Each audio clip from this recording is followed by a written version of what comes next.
আপনারা জানেন যে আমরা ক্রিকেট বোর্ডের যারা আমাদের ডিরেক্টরস আছেন সবাইকে নিয়ে দুটো মিটিং করেছি এই সিদ্ধান্ত নেওয়ার আগে, এবং দুটো মিটিংয়ে আমরা সিদ্ধান্ত নিয়েছি সেগুলো আপনারা অলরেডি জানেন যে আমরা এই মুহূর্তে সিকিউর ফিল করছি না আমাদের টিমটা ভারতে গিয়ে বিশ্বকাপ খেলুক।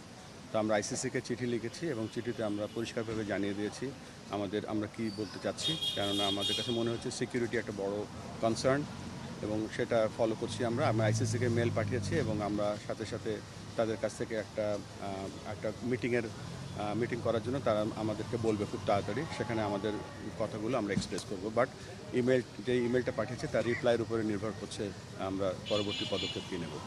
যেটা হচ্ছে মোস্তাফিজকে আইপিএল না খেলতে দেওয়ার পরে বাংলাদেশের তথ্য জানানো হয়েছে তারা সম্প্রচার করা হবে না বাংলাদেশ আইপিএল, এটা না আপনাদের মন্তব্য?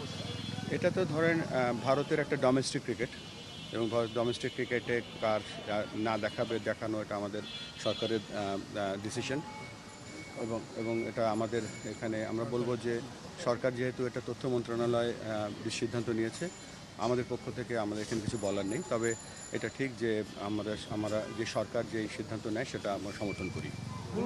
এখন পর্যন্ত ফিডব্যাকটা কি আসতে পারে বলে আপনার ধারণা, এবং যদি নেগেটিভ ফিডব্যাক আসে সেক্ষেত্রে ক্রিকেট বোর্ড কী করবে?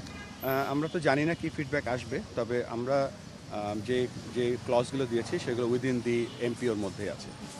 বিসিসিআই থেকে কি আপনাদের সাথে কোনো যোগাযোগ করা হয়েছে এখন পর্যন্ত যে এইসব বিষয়গুলো? বিসিসিআইয়ের সাথে আমাদের যোগাযোগ নেই, আমরা আইসিসির ইভেন্টের জন্য আইসিসির সাথে যোগাযোগ করেছি। দায়িত্ব ভারতের ক্রিকেট বোর্ডে বলি আমরা, আইসিসি বোর্ডের দায়িত্ব জয় শাহ, তিনি ভারতীয় মানুষ, সেক্ষেত্রে বাংলাদেশের প্রেক্ষাপট ভারতীয় তারা কি বিষয়গুলো দেখবে, প্রাধান্য দেবে? না, এই ব্যাপারে আমি কিছু জানি না। ভাই, এই যে ভারতের সঙ্গে বাংলাদেশের এই যে টানাপোড়েন, এটা নিয়ে কি তারেক রহমানের সঙ্গে কোনো আলোচনা হয়েছে বা কোনো দিক নির্দেশনা? না, আজকে তো আমরা শুধুমাত্র শোক বইতে লিখতে এসেছিলাম। এই প্রসঙ্গে আমরা এখনো আলোচনা হয়নি। ভবিষ্যৎ দুদেশের ক্রিকেট সম্পর্ক নিয়ে কোনো ভাবনা আছে কিনা?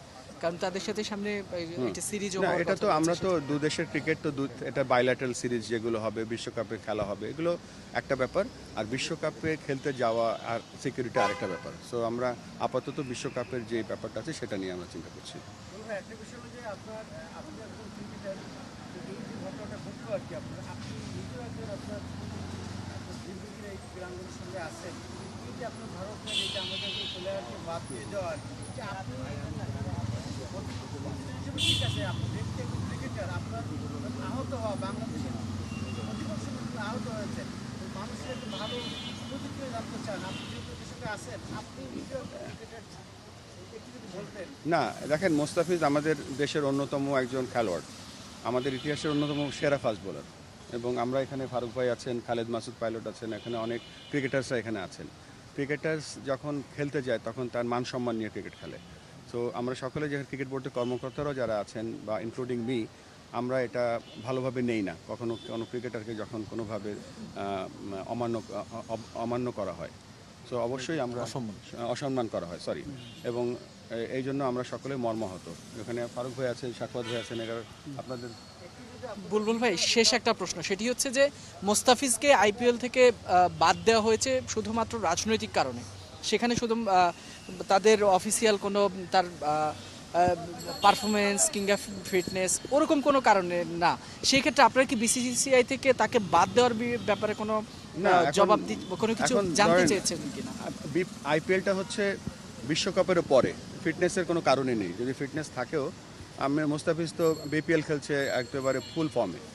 সো এখানে এর থেকে বেশি বলার কিছু নেই, এটা ফিটনেস কোনো ব্যাপার না। ছোট্ট একটা জিনিস যোগ করি আমি, আসলে বিসিসিআই কিন্তু কেকেআরকে চিঠি দিয়েছে, এটা কিন্তু আমরা একদমই পার্ট না, মানে কেকেআরকে বলেছে ওকে দলে রাখতে না, এটা কিন্তু আমাদের বোর্ডকে কিছু জানায় নাই। ও তো রাজনৈতিক কারণে, এটি আমরা সবাই মানে এটা খুবই অত্যন্ত দুঃখিত যে একটা রাজনৈতিক কারণে একটা ছেলেকে, এত ভালো ক্যালিবারের একটা প্লেয়ার যে তার অনেক কিছু দেখাতে পারতো এই আইপিএলে, সেটা করতে পারিনি, যেন আমরা দুঃখিত সবাই। এবং এটা আপনি জানেন, শুধু মানে আমরা তো অবশ্যই দুঃখিত, প্রেসিডেন্ট বলেছেন অলরেডি। আপনি সচিন তেন্ডুলকর বলেন, বিরাট কোহলি বলেন, সবাই কিন্তু তাদের টুইট করেছে তাদের জায়গায় যে খেলার মধ্যে একজন সর্বোচ্চ প্লেয়ার যে তার নৈপুণ্য দেখাতে পারছেন, এটা খুবই দুঃখজনক একটা ঘটনা, সেটা আমরা কেউই আসলে মেনে নিতে পারি।